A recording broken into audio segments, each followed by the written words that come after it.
السلام عليكم ورحمة الله تعالى وبركاته. الحمد لله رب العالمين، والصلاة والسلام على رحمة للعالمين وعلى آله وأصحابه أجمعين. أما بعد، فأعوذ بالله من الشيطان الرجيم. بسم الله الرحمن الرحيم. لن تنالوا البر حتى تنفقوا مما تحبون وما تنفقوا من شيء فإن الله به عليم. وقال نبينا رسول الله صلى الله عليه وسلم: إذا مات الإنسان انقطع عمله إلا من صدقة جارية أو علم ينتفع به أو ولد صالح يدعو له. صدق الله العظيم وصدق رسوله النبي الكريم، ونحن على ذلك من الشاهدين والشاكرين والحمد لله رب العالمين. அளவற்ற அருளாளனும் நிகரற்ற அன்புடையோனுமாகிய எல்லாம் வல்ல அல்லாஹு ஜல்ல சுப்ஹானஹு வ தஆலா ஒருவனுக்கு எல்லா புகழும் உரித்தாகுக. ஸலாத்தும் ஸலாமும் நம் உயிரினும் மேலான தலைவர் முஹம்மது ரசூலுல்லாஹ் ஸல்லல்லாஹு அலைஹி வஸல்லம் அவர்கள் மீதும், அந்த அன்னலம் பெருமானார் ஸல்லல்லாஹு அலைஹி வஸல்லம் அவர்களுடைய அடிச்சுவற்றை வழுவாது பின்பற்றி வாழ்ந்த உத்தம சத்திய சஹாபா பெருமக்கள், தாபிஈங்கள், தபா தாபிஈங்கள், வலிமார்கள், நாதாக்கள், நல்லவர்கள், சுஹதாக்கள், குறிப்பாக இந்த மஜ்லிஸில் அமர்ந்திருக்கும் நம் அனைவர் மீதும் அல்லாஹ்வின் அன்பும் அருளும் என்றென்றும் குறைவின்றி நிறைவாக பொழியட்டுமாக. நாம் எல்லாம் மரணிக்கும் நேரத்தில் அஷ்ஹது அல்லா இலாஹ இல்லல்லாஹ் வ அஷ்ஹது அன்ன முஹம்மதன் அப்துஹு வ ரசூலுஹு என்ற திருக்கலிமாவை உதட்டளவில் அல்ல உள்ளத்தால் மொழிந்து மரணிக்கும் நசீபை அல்லாஹ் நம் அனைவருக்கும் தந்தருள்வாரிப்பானாக. நம்முடைய வாழ்க்கையில் தெரிந்தோ தெரியாமலோ ஏற்பட்டுவிட்ட சிறிய பெரிய குற்றங்குறைகளை, பிழைகளை, பாவங்களை கருணை மிக்க ரப்புல் ஆலமீன் மன்னித்து அவனுடைய திரு பொருத்தத்தை பெற்ற சாலிஹான மக்களின் கூட்டத்தில் என்னையும் உங்களையும் சேர்த்தருள்வாரிப்பானாக. நம்முடைய பெற்றோர்கள் யார் ஹயாத்தோடு இருக்கிறார்களோ அவர்களுக்கு சரீர சுகத்தையும் உடல் ஆஃபியத்தையும் நீண்ட ஆயுளையும் அல்லாஹ் தந்தருள்வாரிப்பானாக. நம்முடைய பெற்றோர்களில் யார் நம்மை விட்டு பிரிந்து சென்று விட்டார்களோ அந்த பெருமக்களுடைய மன்னரைகளை அல்லாஹ் விசாலப்படுத்துவானாக.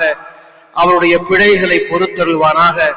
நாளை மறுமை தினத்தில் ஜன்னாத்துல் ஃபிர்தௌஸ் என்னும் உயர்ந்த சுவனத்தில் அவர்களை கண்டுகளிக்கும் பாக்கியத்தை அல்லாஹ் வழங்கிடுவானாக. நம்முடைய குடும்பங்களில், நம்முடைய உறவுகளில், நம்முடைய சகோதரர்களில் யார் யார் உடல்நலம் சரியில்லாமல் மருத்துவமனையிலே சேர்க்கப்பட்டிருக்கிறார்களோ அவர்களுக்கு அல்லாஹ் பூர்ண ஷிஃபாவையும் நோயில இருந்து நிரந்தரமான ஒரு மீட்சியையும் தந்தருள்வாரிப்பானாக.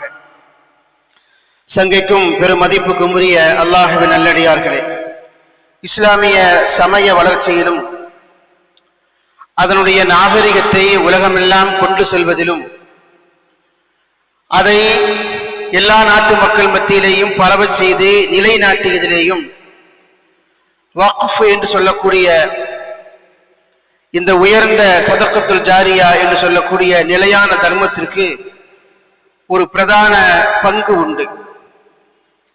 சதகத்துல் ஜாரியா என்று சொன்னால் ஒருவர் தன்னுடைய மரணத்திற்கு பிறகும் அவருடைய மன்னரைக்கும் மறுமை வாழ்வின் ஏற்றத்திற்குமாக நன்மைகளை பெற்றுத்தரக்கூடிய நிலையான தர்மத்தை இந்த உலகத்திலேயே செய்து விடுவது.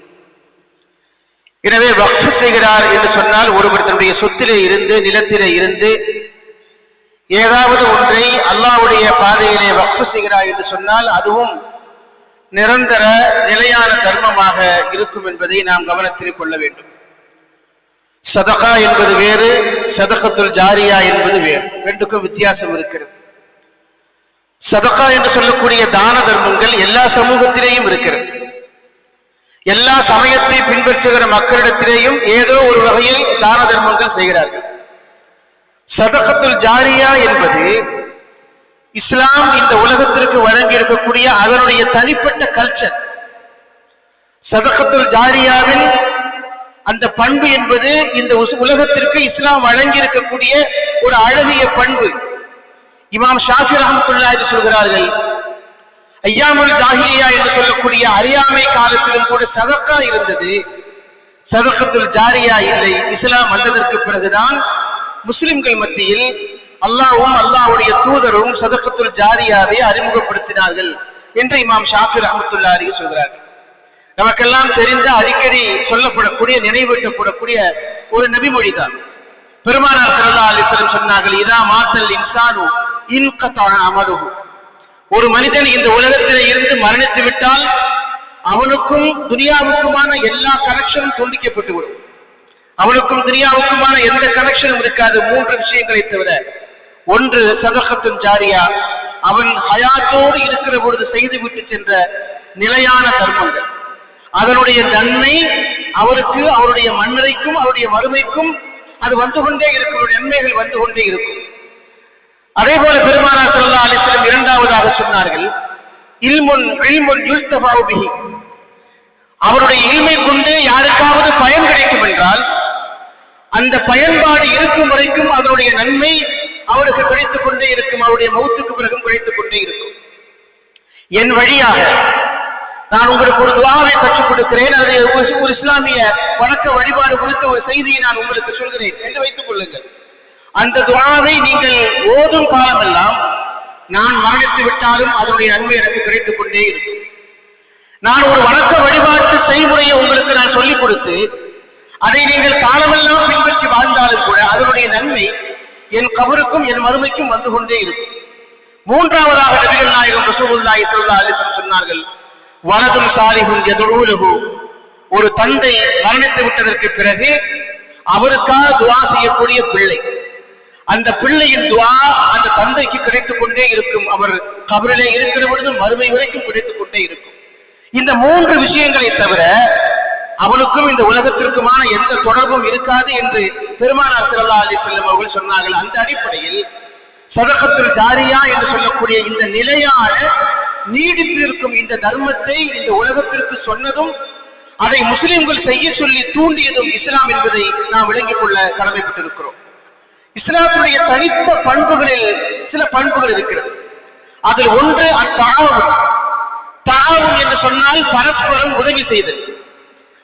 இரண்டு முஸ்லிம்கள் பரஸ்பரம் அறிமுகம் இருந்தாலும் அறிமுகம் இல்லாவிட்டாலும், எப்படி இருந்தாலும் அவர் ஒரு முஸ்லிம் சகோதரர் என்று தெரிந்துவிட்டால் பரஸ்பரம் உதவி செய்து கொள்ள வேண்டும்.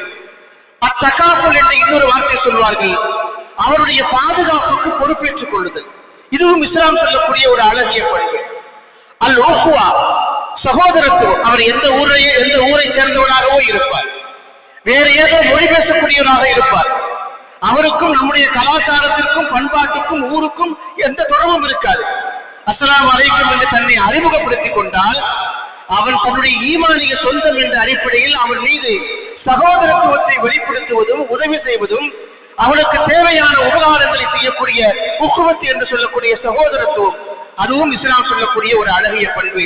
இந்த உலகத்திற்கு இஸ்லாம் சொல்லக்கூடிய இந்த தகாவுல், இந்த தஆவும், இந்த உஹ்வத், இந்த வரிசையிலே வரக்கூடிய ஒரு அழகிய பண்பு தான் இந்த வக்ஃப் என்று சொல்லக்கூடிய வக்ஃப் செய்வதும். அதே போல சதகத்துல் ஜாரியா என்று மரணத்திற்கு பிறகு தனக்கு நன்மைகளை கொண்டு வந்து சேர்க்கக்கூடிய நிரந்தரமான நன்மைகளை பெற்றுத் தரக்கூடிய இந்த அழகிய பண்பு என்பதை நாம் மார்க்க நமக்கு சொல்லி காட்டுகிறோம். உலகத்திலே முஸ்லிம்கள் எங்கெல்லாம் பரவி விரவி வாழ்ந்தார்களோ அங்கெல்லாம் இஸ்லாத்தின் அடிப்படையான 5 அம்சங்களை நிலைநாட்டுவதில் இந்த சதகத்துல் ஜாரியாவுக்கும் அதன் வழியாக சொல்லப்படக்கூடிய வழங்கப்படக்கூடிய வக்ஃபின் நிலங்களுக்கும் ஒரு பெரிய பங்கு இருக்கிறது. அந்த காலத்தில் நம்முடைய முன்னோர்கள் நம்முடைய மறைவுக்கு பிறகு இடத்தில் இருக்கக்கூடிய இந்த சொத்து, இருக்கக்கூடிய இந்த இல்மு, இடத்தில் இருக்கக்கூடிய இந்த காப்புவனம், நீர் நிலங்கள் அனைத்துமே இனி வரக்கூடிய தலைமுறைக்கு பயன்பட வேண்டும் என்கிற அடிப்படையில் அதை அல்லாஹ்வுடைய பாதையிலே வக்ஃப் செய்து விடுவார். வக்ஃப் என்று சொன்னால் அல் ஹப்ஸ், தடுத்து நிறுத்துதல் என்ற பொருள். அதாவது இந்த பொருள் இதுவரைக்கும் என் பொறுப்பிலே இருந்தது, என்னுடைய ஓனர்ஷிப்பாக நான் இருந்தேன், இனிமேல் அல்லாஹ்வுக்கு ஒரு பொருளை நான் வக்ஃப் செய்ததற்கு பிறகு அந்த பொருளுக்கும் எனக்கும் எந்த சம்பந்தமும் இல்லை, அது அல்லாஹ்வுக்கு சொந்தமானது. நானோ என்னுடைய வாரிசுகளோ எனக்கு பின்னாலே வரக்கூடிய என்னுடைய நண்பர்களோ யாரும் அந்த சொத்துக்கு சொந்தம் கொண்டாட முடியாது என்பதைத்தான் வக்ஃப் என்று சொல்லக்கூடிய அந்த வார்த்தை நமக்கு சொல்வதை பார்க்க முடியும். எனவே இந்த துனியாவில் ஒருவர் தன்னுடைய சொத்தை தன்னுடைய இல்மை எதுவாக இருந்தாலும் அல்லாஹ்வுக்கு என்று வக்ஃப் செய்து விட்டால் அவரோ அவருடைய வாரிசுகளோ பின்னால் அவர் எந்த நிலைமைக்கு தள்ளப்பட்டாலும் கூட அதனை சொந்தம் கொண்டாடுவதற்கு ஒருபோதும் அதில் அனுமதி இல்லை என்பதை நாம் இந்த இடத்தில் முக்கியமாக கவனத்தில் கொள்ள கடமைப்பட்டிருக்கிறோம். இஸ்லாமின் 5 அம்சங்களை பாதுகாப்பதில் இந்த வக்ஃப் என்று சொல்லக்கூடிய சதகத்துல் ஜாரியாவுக்கு மிக முக்கியமான பங்கு இருக்கிறது. ஒன்றாவது ஹிஃபுலுத்தீன், தீனை பாதுகாப்பதில் வக்ஃபுக்கு பெரிய பங்கு இருக்கிறது. எப்படி தீனை பாதுகாக்க வேண்டும் என்று சொன்னால் மார்க்கத்தை நிலைநாட்டுவதற்கு சமய நிறுவனங்களுக்கு பெரிய பங்கு இருக்கிறது. மார்க்கத்தை நிலைநாட்டுவதில் சமய நிறுவனங்களுக்கு பெரிய பங்கு இருக்கிறது. பள்ளிவாசல்கள், மதரசாக்கள், ஹிஃபுல் மதரசாக்கள், யத்தீம்கானாக்கள் என்று எவை எவை இருக்கிறதோ இவற்றை பாதுகாப்பதற்காக வக்ஃப் நிலங்கள் தரப்பட்டு அதன் வழியாக தீனை அந்த பகுதியிலே நிலைநிறுத்த செய்வது, இதிலே வக்ஃப் நிலத்திற்கு பெரிய பங்கு இருக்கிறது. அதே போல இரண்டாவது ஹிஃபுல் நஃப்ஸ், முஸ்லிம் சமூகத்துடைய வாழ்க்கைக்கு தேவையான உணவு, உடை, உறைவிடம் உள்ளிட்ட அனைத்துக்கும் வக்ஃப் நிலத்தை அதிலே வரக்கூடிய வருமானத்தை பயன்படுத்துவதற்கு மார்க்கத்தில் அனுமதி இருக்கிறது. மூன்றாவது ஹிஃபுல் நஸ்ல் என்று சொல்வார்கள். முஸ்லிம்களுடைய பாரம்பரியத்தை, முஸ்லிம்களுடைய வம்ச விருத்தியை நிலைநாட்டுவதற்கு வக்ஃபின் இடங்களை வழங்குவது, அதன் வழியாக அந்த சமூகத்தை அங்கே பாதுகாப்பது. அந்த காலத்தில் எப்படி மக்கள் ஒரு இடத்திலே இருந்து இன்னொரு இடத்திற்கு அப்படியே பயணம் செய்து இடம்பெயர்ந்து போய்கொண்டே இருப்பார்கள். அப்படி போய்கொண்டே இருக்கிற பொழுது எங்கே தங்களுக்கு வாழ்வாதாரம் கிடைக்கவில்லையோ அந்த இடத்திலே இருந்து அவர்கள் ஒரு பயணக்குழுவாக வேறொரு இடத்திற்கு சென்று விடுவார்கள். அவர்கள் எங்கே தங்கி இருந்தார்களோ அங்கே இஸ்லாமும் முஸ்லிம்களும் இருக்க மாட்டார்கள். அதனால் அங்கே இருக்கக்கூடிய மன்னர்களோ அரசர்களோ செல்வந்தர்களோ என்ன செய்வார்கள் என்றால், இந்த ஊருக்கு முஸ்லிம்களுடைய ஒரு பயணக்குழு வந்துவிட்டால் அவர்கள் வழிபடுவதற்கு, அவர்கள் மார்க்கத்தை கற்றுக்கொள்வதற்கு, அவர்கள் தங்கிக் கொள்வதற்கு எந்த சில இடங்களை அங்கே வக்ஃப் செய்வார்கள், சதகத்துல் ஜாரியாவாக பெற்றுச் செல்வார்கள். அதன் வழியாக அந்த முஸ்லிம்கள் அங்கேயே காலம் முழுக்க தங்கி இருந்து அங்கே ஒரு முஸ்லிம் மஹல்லா அல்லது முஸ்லிம் ஊர் அங்கே உருவாகிவிடும்.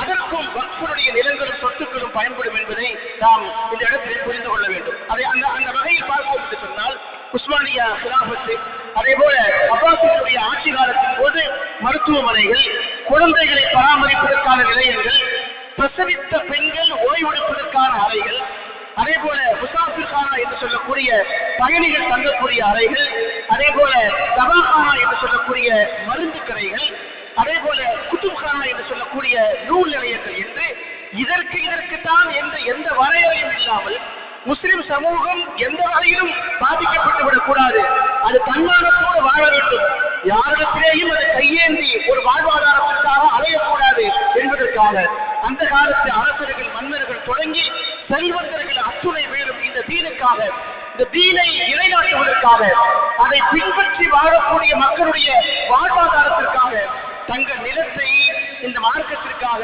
வக்ஃப் செய்திருக்கிறார்கள், சதகத்துல் ஜாரியாவாக கொடுத்திருக்கிறார்கள் என்று பார்க்கிறோம். சலாஹுத்தீன் சுல்தான் சலாஹுத்தீன் அய்யூபுடைய காலகட்டத்தில் அவருடைய ஆட்சியில் பாலூட்டும் தாய்மார்கள் தங்கி இருப்பதற்கும், அவர்கள் ஓய்வெடுத்துக் கொள்வதற்கும், குறிப்பிட்ட காலகட்டம் வரை குழந்தைகளை, மழலைகளை நன்றாக சிறப்பாக பராமரிப்பதற்கும் அந்த இடங்களை, அந்த கூடங்களை பயன்படுத்திக் கொள்ள முடியும் என்ற அளவுக்கு அந்த தாய்மார்கள் தங்கும் விடுதிகளை அவருடைய ஆட்சியிலே உருவாக்கியிருந்தா என்று பார்க்கிறோம். நான்காவதாக ஹிஃபுல் அக்ல், அறிவை பாதுகாக்கக்கூடிய நிலையங்கள், கட்டிடங்கள், அதை உருவாக்குவதும் இந்த வக்ஃப் நிலத்தினுடைய மிக முக்கியமான ஒரு பங்காக இருக்கிறது. கல்லூரிகள், பள்ளிக்கூடங்கள், பல்கலைக்கழகங்கள், கல்வி நிறுவனங்கள், அதற்கான நன்கொடைகள், சன்மானங்கள், உதவித்தொகைகள், இது அனைத்தும் வக்ஃபுடைய சொத்திலே இருந்து வழங்குவதற்குண்டான எல்லாவற்றையும் அந்த இடத்திலே இருந்து நாம் பெற்றுக்கொள்ள முடியும். அந்த அடிப்படையில் இன்னும் தெளிவாக சொல்ல போனால், யாராவது போதை பழக்கத்திற்கு அடிமையாக இருந்தால் அதிலே இருந்து அவர்களை மீட்டு வரக்கூடிய டி அடிக்ஷன் சென்டர் என்று சொல்லக்கூடிய மறுவாழ்வு மையங்களும் வக்ஃப் நிலத்தில் ஒரு காலத்தில் இயங்கி இருப்பதை நாம் பார்க்க முடியும். முஸ்லிம் சமூகம் எந்த விதமான எதிர்பார்ப்பும் இல்லாமல், எந்த விதமான ஆதாயமும் இல்லாமல் இதை இன்றைக்கு அல்லாஹ்வுடைய பாதையிலே செலவழித்தால் நாளை நம்முடைய தலைமுறை செழிப்பாக வளரும் என்கிற எந்த விதமான உலகியல் ரீதியான ஆதாயங்களையும் எதிர்பார்க்காமல் அல்லாஹ்வுடைய பாதையிலே இப்படி பறந்து விரிந்து ஏக்கர் கணக்கில் ஆயிரக்கணக்கான ஏக்கர் நிலங்களை இந்த சமூகத்திற்காக, இந்த தீனுக்காக, அல்லாஹ்வுடைய மார்க்கத்திற்காக, அதை நிலைபெற செய்வதற்காக, அவருடைய கலாச்சாரத்தையும் பண்பாட்டையும் உலகத்திலே பரப்புவதற்காக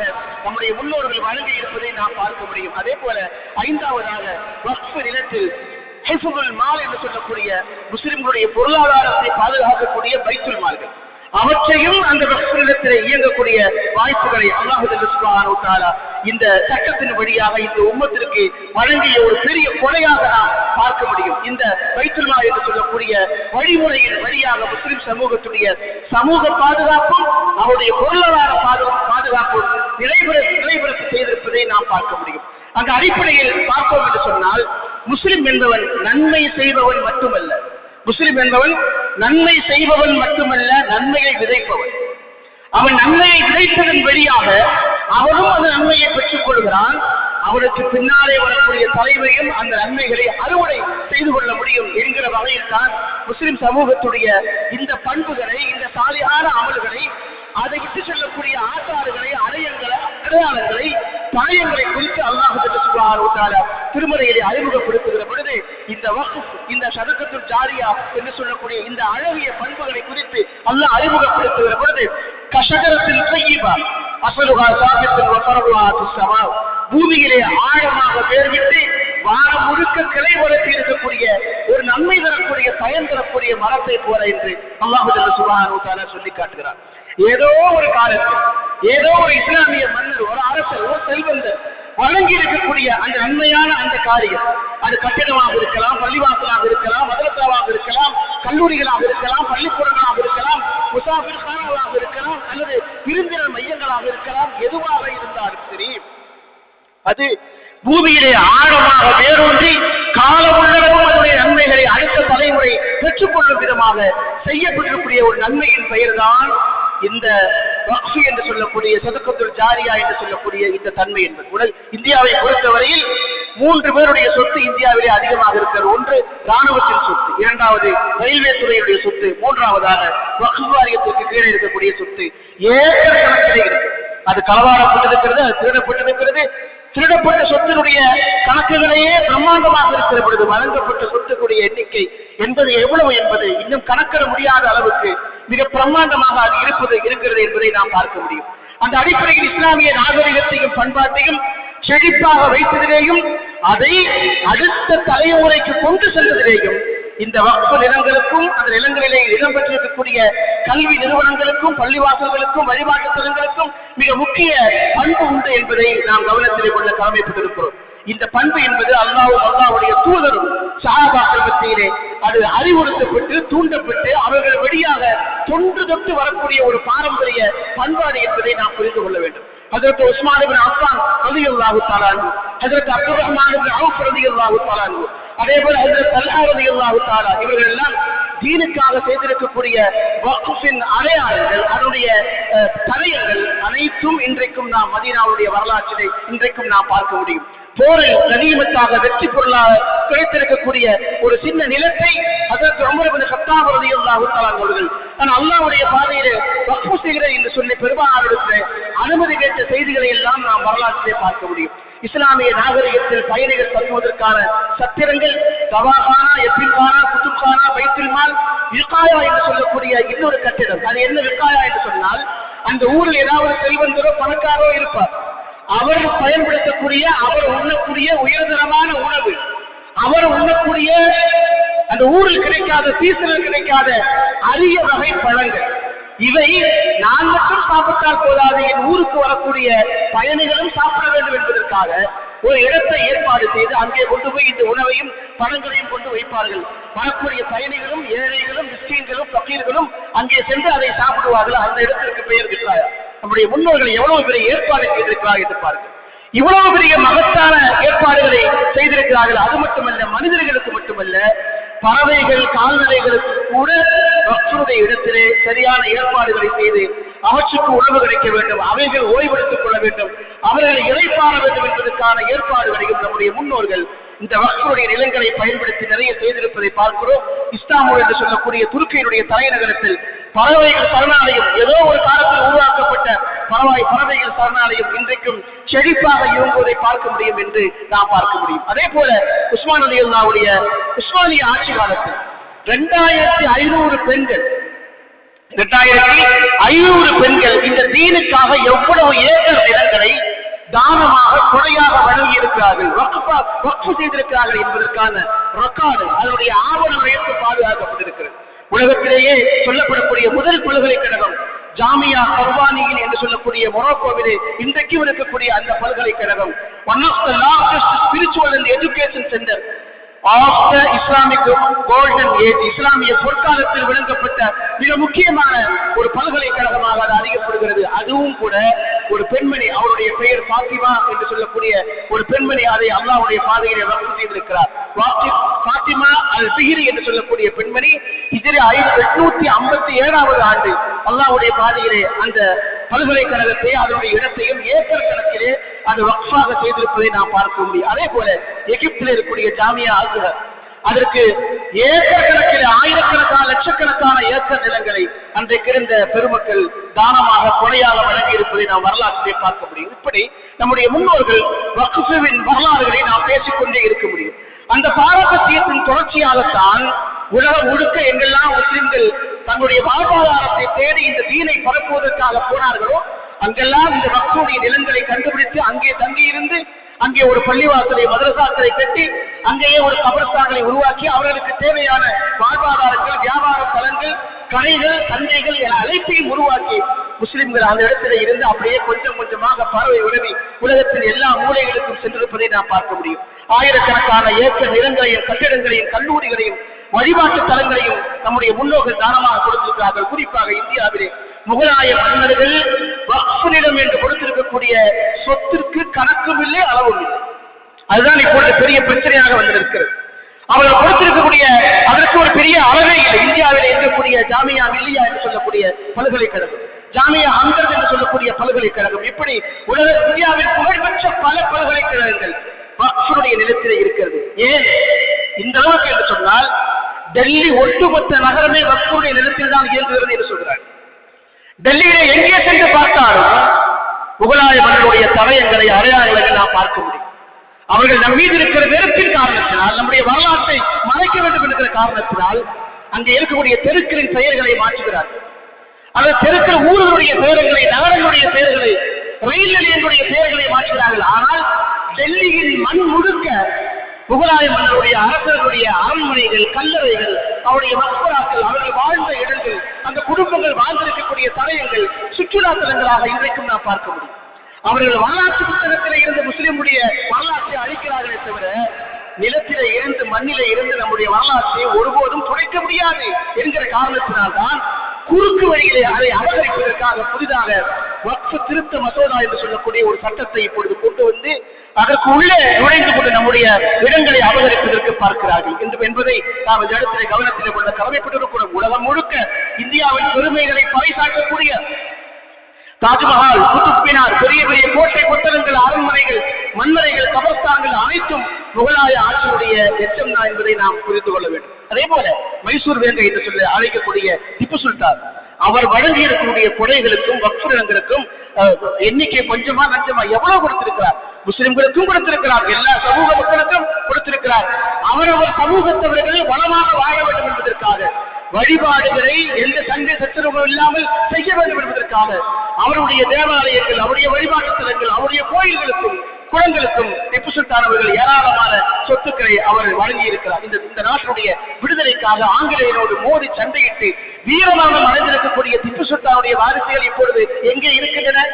எங்கோ இருந்து இந்தியாவுக்கு பிழைக்க வந்த அம்பானியின் பிள்ளைகள் இன்றைக்கு 5000 கோடி ரூபாய்க்கு திருமணத்தை நடத்துகிறார்கள். ஆனால் இந்த நாட்டில் நாட்டு மக்களுடைய வளத்திற்காக, முஸ்லிம்களுடைய வளத்திற்காக, எல்லா சமூக மக்களுடைய முன்னேற்றத்திற்காகவும் ஏக்கர் கணக்கில் நிலங்களை வாரி தானமாக வழங்கி இருக்கக்கூடிய திப்பு சுல்தானுடைய வாரிசுகள் கொல்கத்தாவின் தெருக்களில் பிச்சை எடுத்துக் கொண்டிருக்கிறார். என்ன காரணம் என்றால் இந்த வக்ஃபின் நிலங்களை பாதுகாக்கிற விஷயத்தில், அதை பராமரிக்கிற விஷயத்தில் முஸ்லிம்கள் கவனக்குறைவாக இருந்து விட்டார்கள். ஒன்று. இரண்டாவது, இந்தியா பிரிவினை நடந்த சமயத்தில் யார் யாருக்கெல்லாம் எவ்வளவு வக்ஃபுகள் இருந்ததோ அந்த வக்ஃபுடைய ஆவணங்களை எல்லாம் எடுத்துக்கொண்டு பாகிஸ்தானுக்கு சென்றக்கூடிய மக்கள் அங்கே சென்று அதை என்னவோ செய்து விட்டார்கள். அவருடைய சரியான ஆவணங்கள் இப்பொழுது இல்லை. அதையெல்லாம் இப்பொழுது கண்டுபிடித்துதான் அதையெல்லாம் எங்க பகுதியில சேருங்க, எங்க பங்குல சேர்த்து விட்டுருங்க என்று இப்பொழுது கொஞ்சம் கொஞ்சமாக சட்ட திருத்த மசோதாக்களை கொண்டு வந்து அதை முடிவு செய்கிற இடத்தில் முஸ்லிம்கள் மட்டுமே இல்லாமல் முஸ்லிம் அல்லாத 2-3 பெண்களையும் ஆண்களையும் எல்லாவரையும் சேர்த்து அதை சூழபடி செய்கிற ஒரு வேலைகளை அவர்கள் செய்து கொண்டிருப்பதை நாம் பார்க்க முடியும்.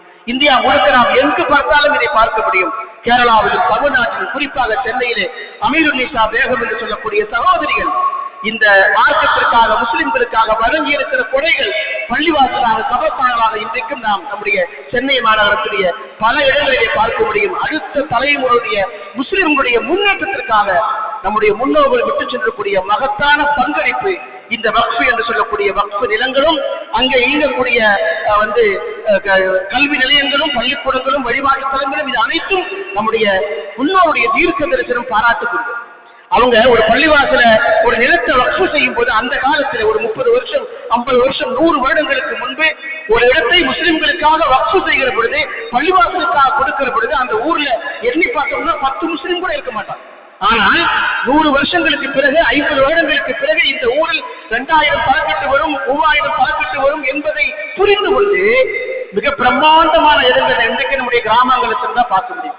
ஊர்ல ஒரு பெரிய பள்ளிவாசல், பள்ளிவாசலுக்கு ஒட்டி பின்னாடி ஒரு பெரிய குளம், அதை ஒட்டி இந்த பக்கம் பார்த்தோம்னா ஒரு பெரிய கபர்ஸ்தான், இந்த பக்கம் பார்த்தோம்னா மதரசா இயங்குவதற்கான இடங்கள், கடை வீதிகள், கடை கட்டிக்கொள்வதற்கான இடங்கள் என்று பிரம்மாண்டமான இடத்தை அவர்கள் வக்ஃப் செய்கிற காலகட்டத்தில் முஸ்லிம்களுடைய எண்ணிக்கை ரொம்ப குறைவாக இருக்குமானால் பிற்காலத்தில் இந்த ஊரில் முஸ்லிம்கள் செழிப்பாக வளர வேண்டும், அவருடைய பயன்பாட்டுக்கு இந்த நிலங்கள் உபயோகப்பட வேண்டும் என்பதற்காக ஏராளமான ஏக்கர் கணக்கில் நிலத்தை கொடுத்திருக்கிறார்கள். ஒரு உதாரணம் நான் சொல்கிறேன்.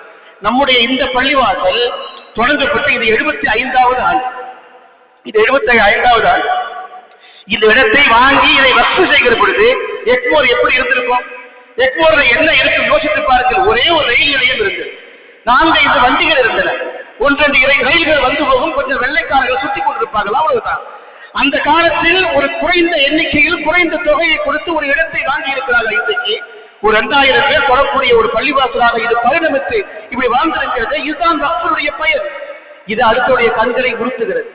அவருடைய பொருளாதாரத்தை எல்லா வகையிலும் நாம் முடக்கிக் கொண்டே இருக்கிறோம். ஆனால் அவர்கள் முன்னோர்கள் விட்டு சென்ற அந்த வக்ஃபுடைய நிலம் முஸ்லிம்களுடைய வரலாற்றை அழிக்க முடியாத அளவுக்கு, அடையாளங்களை அழிக்க முடியாத அளவுக்கு, வாழ்வாதாரத்தை சிதைக்க முடியாத அளவுக்கு முன்னோர்கள் இவ்வளவு பெரிய இடங்களை வெற்றி சென்றிருக்கிறார்கள் என்பதுதான் ஆட்சியாளருடைய கண்களை உறுத்திக் கொண்டிருப்பதை நாம் பார்க்க முடியும். பெருமக்களே, அதே போல காலப்போக்கில் முஸ்லிம் சமூகத்திடத்தில் இந்த வக்ஃபை பாதுகாக்கக்கூடிய அந்த பண்பு என்பது, பழக்கம் என்பது இல்லாமல் போன காரணத்தினால் அது கொஞ்சம் கொஞ்சமாக குறைந்து போய் அதை சூறையாடக்கூடிய, அதை களவாடக்கூடிய, அந்த இடத்திலே மக்கள் வேறு ஜாதி மக்கள், வேறு சமூகத்து மக்கள் வந்து குடியிருப்பதும், அங்கே கோயில்களை கட்டிக் கொள்வதும் வக்ஃப் நிலத்திலேயே எல்லாமே நடந்தது. இப்பொழுது அதை எதையும் மீட்க முடியாத ஒரு நெருக்கடிக்கு நாம் தள்ளப்பட்டிருக்கிறோம்.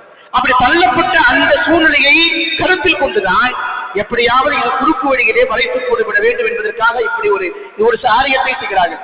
நம்முடைய தமிழ்நாட்டிலே மட்டுமல்ல, அதே போல வடநாட்டில் பார்த்தோம்னு சொன்னா ஏராளமான இடங்கள் அது வக்ஃப் நிலங்கள் தான் இன்றைக்கும் இயங்கிக் கொண்டே இருக்கிறது. அவுட்லுக் என்று சொல்லக்கூடிய ஒரு ஆங்கில வார இதழ் ஒரு 10 ஆண்டுகளுக்கு முன்பு இந்தியாவில் எந்தெந்த இடங்கள் வக்ஃபுக்கு சொந்தமானது, அங்கே இப்பொழுது என்ன லேண்ட்மார்க் இருக்கிறது என்று ஒரு பெரிய ஆய்வு கட்டுரை வெளியிட்டது.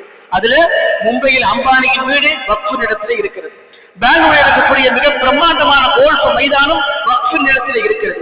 முக்கிய நகரத்தில் இருக்கக்கூடிய ரயில் நிலையங்கள், விமான நிலையங்கள் வக்ஃப் நிலத்திலே இருக்கிறது. அதை மீட்டெடுப்பதற்கான எந்த சக்தியும் எந்த அரசியல் பவரும் இல்லாத காரணத்தினால் அதை கேட்பதற்கு கூட திராணி இல்லாமல் முஸ்லிம் சமூகம் இன்றைக்கு கையை விரித்துக் கொண்டு என்ன செய்வது என்று தெரியாமல் காத்துக் கொண்டிருப்பதை நாம் பார்க்கிறோம். பெருமக்களே, வக்ஃப் என்பது அல்லாஹ்வுடைய ப்ராப்பர்ட்டி.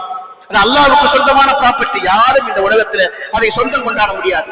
அதை யார் நிர்வகிக்க வேண்டும் என்பதற்கான நிபந்தனைகளையும் அல்லாஹ் சுப்ஹானஹு வ தஆலா சொல்லி இருக்கிறார். மன் ஆமன பில்லாஹி வல் யௌமில் ஆகிர் வ அகாம ஸலாத வ ஆத ஸகாத வ லம் யக்ஷ இல்ல அல்லாஹ். அல்லாஹ்வை கொண்டு யார் நம்பிக்கொண்டிருக்கிறாரோ, மறுமையினாலே யார் நம்புகிறாரோ, அதே போல யார் தொழுகையை நிலைநாட்டுகிறாரோ, யார் ஸகாத்தை சரிவரையாக கொடுக்கிறாரோ, அல்லாஹ்வை தவிர இந்த உலகத்தில் எந்த சக்திக்கும் யார் பயப்பட மாட்டாரோ அவர்தான் அல்லாஹ்வுடைய பாவத்தை நிர்வகிக்க வேண்டும் என்று அல்லாஹ் நிபந்தனைகளை குர்ஆனிலே சொல்லி இருக்கிறார். அதை தாண்டி வேறு யாரும் அதை சொந்தம் கொண்டாடுவதற்கோ, அதை நிர்வாகம் செய்வதற்கோ, அதை விற்பனை செய்வதற்கோ, அதில் வேறு ஏதாவது கட்டிடம் பயன்பாட்டுக்கு உபயோகப்படுத்துவதற்கோ யாருக்கும் உரிமை இல்லை. இது அல்லாஹ் போட்டிருக்கக்கூடிய மிக முக்கியமான கண்டிஷன் என்பதை நாம் பார்த்துக் கொள்ள வேண்டும். அந்த வக்ஃப் நிலங்களுக்கு எந்த விதமான இடையூறுகளும் எந்த விதமான தடங்கல்களும் யாரும் செய்துவிடக் கூடாது என்பதற்காக அதை கண்காணிக்கவும் அதை பராமரிக்கவும் தான் இந்த வக்ஃப் கவுன்சில் என்று சொல்லக்கூடிய வக்ஃப் போர்டு என்று சொல்லக்கூடிய சில மெக்கானிசங்களை அரசாங்கங்கள் உருவாக்கி வைத்திருக்கிறது. ஆனால் அதையெல்லாம் சிதைக்கும் விதமாக அதையெல்லாம் நாசப்படுத்தும் விதமாக புதிய சட்ட மசோதாவை கொண்டு வந்திருக்கிறார்கள். இந்தியாவில் இவர்கள் ஆட்சிக்கு வந்ததில் இருந்து சிறுபான்மை மக்களுக்கு எந்த நன்மையும் செய்ததில்லை, சொல்லிக் கொள்ளும்படியாக எந்த நன்மையும் செய்ததில்லை. வேண்டுமென்றால் ஒன்றே ஒன்றை சொல்வார்கள், முத்தலாக்கு பிரச்சனை.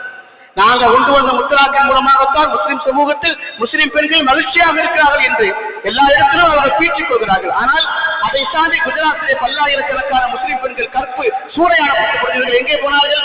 இப்படி கேள்விகளை கேட்க ஆரம்பித்து விட்டால் முஸ்லிம் சமூகத்திற்கு தாழ்த்தப்பட்ட ஒடுக்கப்பட்ட மக்களுக்கு எந்த நன்மையும் அவர்கள் செய்வதில்லை. ஆனால் அவருடைய வழிபாட்டு உரிமை மறுக்கப்படுகிறது, உணவின் உரிமை மறுக்கப்படுகிறது, ஆடை கலாச்சாரம் மறுக்கப்படுகிறது. அதே போல அவருடைய எல்லா கலாச்சாரங்களும் மறுக்கப்பட்டு அனைத்தும் கொள்ளையடிக்கப்பட்டு அது ஒரு நடைமுறை சமூகமாக மாற்ற வேண்டும் என்ற திட்டத்தின் அடிப்படையில் தான் இப்பொழுது வக்ஃப் நிலத்தின் மீது அது கையகப்படுத்த வேண்டும் என்பதற்காக சில திருத்தங்களை கொண்டு வந்திருக்கிறார்கள். அந்த திருத்தத்தின் வழியாக அவர்களே உள்ளே நுழைவார்கள், அவர்களே அதை பயன்படுத்துவார்கள், நம்மை பயன்படுத்துவதற்கு தடை விதிப்பார்கள். ஏற்கனவே 10 உறுப்பினர்கள் இருந்தால் இப்பொழுது 24 உறுப்பினர்கள், அதில் 22 உறுப்பினர்கள், அதில் 12 உறுப்பினர்கள், அதில் வேற வேற ஆண்கள், வேற வேற சமூகத்தவர்கள், ஆண்கள் பெண்கள் எல்லோரும் கலந்து உள்ளே வருவார்கள். வக்ஃபுடைய நிலத்திலே நாம் ஒரு திட்டத்தை, இங்க ஒரு கல்லூரி கட்டலாம், இங்க ஒரு அனாதை நிலையம் கட்டலாம், இங்க ஒரு எத்தீம்கானம் கட்டலாம், அல்லது பள்ளிவாசலை விரிவாக கட்டலாம் என்று நாம் முடிவெடுக்கிற பொழுது இந்த 2 பேரும் அதை நிற்பான், செய்யக்கூடாது என்பார். இது எங்களுக்கு சொந்தமான இடம் என்பார், எங்கள் முன்னோர்கள் வாழ்ந்த இடம் என்பார். இதுக்கு மண்ணுக்கு அடியில் அது கிடக்குதுமா இது கிடக்குதுமா. இந்த இடையூறுகளை செய்வதற்காகத்தான் குறுக்கு வழியில் நம்முடைய இடத்தை பயன்படுத்துவதற்காக இப்படிப்பட்ட ஒரு செயலை செய்து கொண்டிருக்கிறார்கள். அதற்கான எதிர்ப்பை முஸ்லிம் சமூகம் பதிவு செய்ய வேண்டும். நம்முடைய முன்பு இல்லாதது போல இந்த முறை நம்முடைய எதிர்க்கட்சி அணியினர்கள் மிகப்பெரிய அளவில் அதற்கு எதிராக குரல் கொடுத்ததன் விளைவாக பாராளுமன்ற நிலைக்குழுவுக்கு இந்த மசோதா அனுப்பப்பட்டிருக்கிறது. என்ன திருத்தம் எப்படி வரும் என்று தெரியாது. ஆனால் அது அல்லாஹ்வுடைய சொத்து, அதை பாதுகாக்க வேண்டிய முஸ்லிம் சமூகத்துடைய பொறுப்பு. நாம் அந்த பொறுப்பை தவறவிட்டால் அல்லாஹ்விடத்தில் பதில் சொல்லியாக வேண்டும். எல்லாம் அல்ல ரப்பு சுப்ஹானஹு வ தஆலா நம்முடைய வக்ஃப் நிலங்களை பாதுகாக்கவும் அதை முஸ்லிம் சமூகத்திற்கு பயன்படும் விதமாக உபயோகப்படுத்துவதற்கும் அல்லாஹ் வழிகாட்டுவானாக. வாஹிருதாவானா அல்ஹம்துலில்லாஹி ரப்பில் ஆலமீன். அஸ்ஸலாமு அலைக்கும் வரஹ்மத்துல்லாஹி தஆலா வ பரகாத்துஹு. சங்கைக்கும் பெருமதிப்புக்குரிய அல்லாஹ்வின் நல்லடியார்களே, கடந்த 2 வாரங்களாக உங்களிடத்தில் வைக்கப்பட்டிருக்கூடிய அந்த கோரிக்கை தான் கேரளாவிலே வயநாட்டில் நிலச்சரிவு ஏற்பட்டு தங்கள் வாழ்வாதாரத்தை இழந்திருக்கக்கூடிய அந்த பெருமக்களுக்காக நம்முடைய பள்ளிவாசல் ஜமாத்தின் சார்பாக வீடு கட்டி கொடுக்கும் திட்டத்தை அறிவித்திருக்கிறார்கள். அந்த திட்டத்திற்கு உங்களுடைய பங்களிப்பாக நன்கொடைகளை வழங்கி நன்மைகளை பெற்றுக் கொள்ளுமாறு நிர்வாக கமிட்டியின் சார்பாக உங்களுக்கு வலியுறுத்தப்படுகிறது. கடந்த 2 வாரங்களாக அது விரிவாக சொல்லப்பட்டிருக்கிறது. நம்முடைய பள்ளிவாசலுக்கு என்று அந்த பகுதியிலே ஏற்கனவே 60 வீடு கட்டி கொடுத்திருக்கிறார்கள்.